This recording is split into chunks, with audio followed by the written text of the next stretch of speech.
Cyclone fans know it's worth the hype. Unleaded 88 is cheaper, cleaner, and greener than regular unleaded. Plus, it's renewable and grown by farmers, making Unleaded 88 the clear choice at the pump and totally worth the hype. Pump it up with Unleaded 88. This is a matchup for the ages. Audi cuts a path straight to the paint, and she serves up a slam dunk. I hope Audi may have the win, but Frank really got the W on that play. That's got to hurt.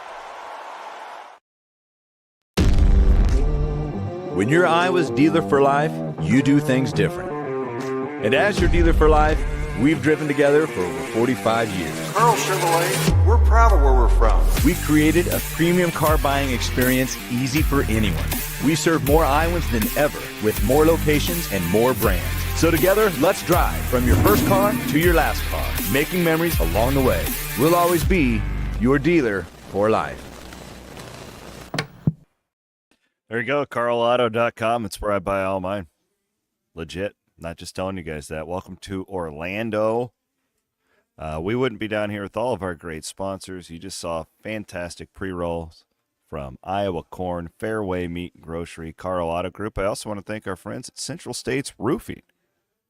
They are elite, I tell you. Family-owned, operated, locally owned, everything, all that good stuff.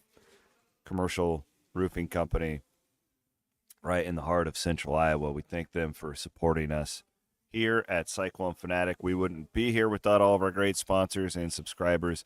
This is just going to be a short little update from this morning on the ground here at the Pop-Tarts Bowl. Rob Gray will have a ton of written word coverage for you. You will be able to view the entire Mario Cristobal and Matt Campbell press conference on the Cyclone Fanatic YouTube page here pretty soon. Waiting on the video to come through for that. We'll get it posted for you guys. Again, if you haven't subscribed to Cyclone Fanatic on YouTube, we would appreciate that and get all that stuff right to you. All of our podcasts are now on YouTube, all that good stuff. I really wanted to just give an update here on what we think the availability situation is going to be for players, as it's so hard to tell. Watched a game last night where, Bowling Green was without like 9 starters. It looks like this Arkansas is going to play Texas Tech tonight with only 6 scholarship offensive linemen available. Like it's so hard telling who's actually playing. Now, I'll preface this with what I say often. These coaches lie all the time about stuff like this. They just will bold-faced lie to your face about availability and playing and all that stuff. We all know that. However, I think Mario Cristobal and Matt Campbell were being pretty forthright about their situations going into this game. The Iowa State thing, I don't think is any different than what we've anticipated going into this thing. I think that they're all going to go for the most part. Tyler Onyedum obviously is in the portal, so that's a difference maker on Iowa State's defense, who will not play that we had anticipated, but that's not because of an opt-out. I think Iowa State is good to go. Having said that, I thought that there were a lot of surprises last time when they were down in this game, and a bunch of them didn't play. But I think they're going. I do. I think that Porter, Knoll, and Higgins would be the 3 that you would keep an eye on, and it certainly feels and seems like they are good to go. On the Miami side, of course, the conversation is about Cam Ward, the quarterback, who threw for over 4,000 yards with 36 touchdowns and only 7 interceptions this year. He is more than likely going to be a top 5 pick in the NFL draft. And you ask yourself, why would this guy play? Again, anything can happen. They could always have the cover and say it was a last-minute decision if he decides not to play. Mario Cristobal openly talked about Cam Ward playing in this football game just a few minutes ago. I was there. One of the Miami reporters asked him about it. He talked about culture, and I actually thought he made a really good point.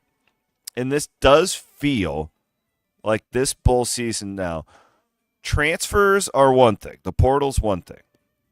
You do not see as many opt-outs right now as you have in the past. And Cristobal points out that they're all getting paid now. Because it used to be you would be at these bowl games and the guys would go, well, I'm not getting anything out of this. There's an aspect of it now where while they're not required to do anything, they feel an obligation because they've been paid, and it's that whole finish the job type of mentality that Cristobal talked about. So I do think we're heading in the right direction with these bowl games. The problem lies with the transfer portal and the fact that it's the only time a lot of these guys have to move, right? And then you can't play in it physically. So, again, it is not a perfect system, but I do think, because they're getting paid now, when the schools are paying them in the future, I think they're going to be contractually obligated to play in these games.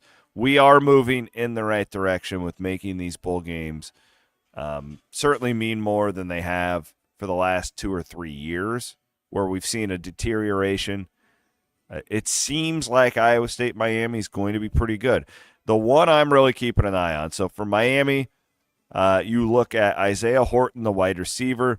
He's transferring to Alabama. So he's out. He had 616 yards, 5 touchdowns this year for the Hurricanes. The guy we're watching is Miami's leading wide receiver, Xavier Restrepo. He has said leading up to this game he was not sure if he would play, and I would put it at a coin toss. Again, these bowl press conferences, they'll put both head coaches next to each other. They're not going to say anything.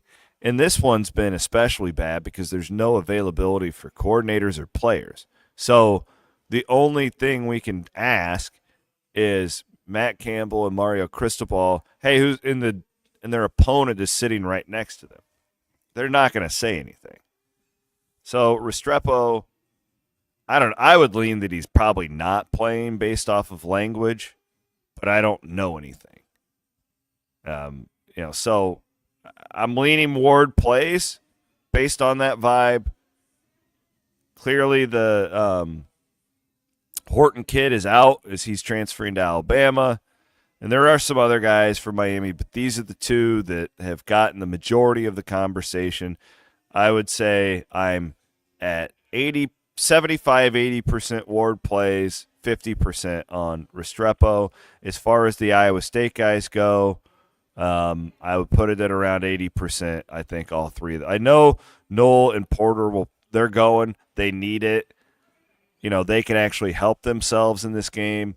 Put some more football on scouts for scouts to see. That all makes sense. The one would be Higgins because it's like I don't know what else he can do, but it's not like Jaden is some lockdown first-round pick. So I think he can help himself too. I think this game is going to be very high scoring. A lot of people are making that projection right now. Miami's defense isn't very good. Iowa State's defense has really struggled to stop the run. You've got a Miami football team that runs the ball quite well, but a couple of guys who had over 100 carries this year, Martinez and Fletcher. And what makes them deadly is the Miami passing attack, right? Because you've got to settle in on that. Iowa State will be more than likely without Malik Verdon, so you expect him to not be there. He's getting ready for the NFL, and coming off of that injury, it would make little to no sense for him to suit up in this one. So, listen, I think it's going to be a long day for the Iowa State defense, but I think it could be a long day for the Miami defense too. The number on this thing is at like 55.5. I would play the over. The number on the spread is currently at 3.5. I don't think I'd probably touch that. I don't know, because I could see Iowa State losing by double digits. I could see Iowa State outright winning the football game. But from a purely defensive standpoint, this is a bad matchup for Iowa State with a full go Miami Hurricane offense. This is a bad matchup, and I would anticipate Iowa State puts up a bunch of points. That would be gives up a bunch of points. Also would like to remind everyone that we have more content, if you guys haven't taken it in, that we've been working on thanks to our sponsors of our postseason football coverage: Iowa Corn, Fairway Meat and Grocery, Central States Roofing, and Carl Auto Group. Jeff Woody has his Woody's whiteboard that you all can go and check out on the Cyclone Fanatic YouTube page. Easy to find on our Cyclone Fanatic front page. He's got his 3 keys to victory: Iowa State's defense versus that Miami offense that I just talked about, and of course the Iowa State offense versus the Miami defense. Really good stuff from Jeff. All the editing from our buddy Matt Van Winkle. We did a pregame show, is what we called it, where Chris Felica from Fox and Ryan Harklaw from the Cyclone Radio Network hopped on with me and Bloom. Easiest way to find it all is on YouTube. If you want all that content, you can, of course, wherever you listen to podcasts. So here's the table setter. Rob Gray and I will have pregame an hour before kick tomorrow from the stadium. I think it's still called Camping World Stadium. I don't know. That's what it used to be called when this was the Camping World Bowl. And then Woody and I will be doing postgame together tomorrow. And hopefully Iowa State can win this. It puts a different taste in your mouth after these bowl games if you can get the win. And Miami, traditionally not a good bowl team. That's been a big talk down here. They haven't won a bowl game in like 2 decades, mainly because their players usually just don't care. Like if Miami's not playing for a national title, they just in the past have not cared about these games. This feels different. It feels like Cristobal. God, I'm watching Cristobal and Campbell up there today. They're just like twins. They look alike. They sound alike. They're using the same, terms. Like both of those guys. It was. Thanks, Aiden. It is the Camping World Stadium. Appreciate that.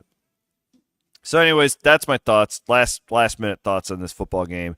We'll be an hour before kick. Rob and I will be on tomorrow, and it'll be around an hour before kick because I'm going to go down onto the field and snoop around to see who's playing in that game. That's my plan.